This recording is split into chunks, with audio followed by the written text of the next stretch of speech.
हाय दोस्तों, आइए आज song Bhojpuri writer and Bhim RDS के चैनल पे तमाम भोजपुरिया समाज एंड मैथिलिया समाज के स्वागत करते हैं।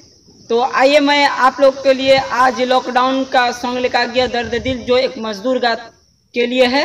मोदी जी से निहोरा कर रहा है कि मोदी जी हम लोगों गरीबों को घर पहुँचा दीजिए। हमारे माँ बहन परिवार हमारे रो रहे हैं, तो हम लोग को घर पहुँचा दीजिए, कुछ उपाय कीजिए।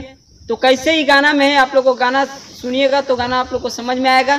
तो ये गाना शुरू से अंत तक आप लोग देखिएगा, तब आप लोग को समझ में आएगा। दोस्तों पढ़ के आप लोग को बताते हैं, इसके बाद डेमो बताएंगे। तो आइए कैसे है, पढ़ के आप लोग को बताते हैं। सुनो सुनो मोदी चाचा करीले हमनी होरा, सुनो सुनो मोदी चाचा करेली हमनी होरा, हमनी के घर पहुँच भेजा दी बात मानी ला रौरा, हमनी के घर भेजा दी बात मानी ला रौरा। और क्या है, लॉकडाउन में फसल बानी, लॉकडाउन में फसल बानी दिलिया शहर में, छाती पीट के रोवती माई हमारे घर में। तो आइए दोस्तों, आसान पूरा विश्वास करते हैं कि गाना आप लोग को पसंद आया होगा। मुखड़ा दिए हैं, अगर फुल लेना चाहते हैं तो हाँ दोस्तों एक बात और कहना चाहते हैं, अगर लिखा हुआ गाना यूट्यूब में जितना भी है मेरा वो उठाकर गा सकते हैं तो फ्री मिलेगा। और जो अगर वही गाना को मैं फुल करूंगा तो 200 रुपया लगेगा जी। यूट्यूब में जो लिखा हुआ रहेगा उसका 200 लगेगा, और जो मैं पर्सनल लिख के आपको दूंगा उसका 300 लगेगा। मतलब जो यूट्यूब में डाला हुआ नहीं है उसका फुल करेंगे तो मैं 300 लूंगा, जो यूट्यूब में डाला हुआ है उसका फुल करके आपको दूंगा तो उसका 200 लूंगा। तो आइए कैसे गाना है आप लोग को बताते हैं।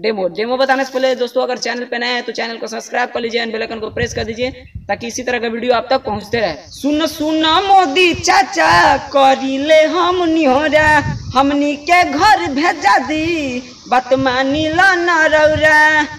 ए मोदी चाचा, सुन सुन मोदी चाचा करीले हम निहोरा, हमनी के घर भेजा दी बात मानी ला ना रौरा। लॉकडाउन में फसल बानी दिल्ली शहर में, लॉकडाउन में फसल बानी दिल्ली शहर में, छाती पीट के रोवती माई हमर घर में, छाती पीट के रोवती माई हमर घर में, कैसन बड़ा बेटा।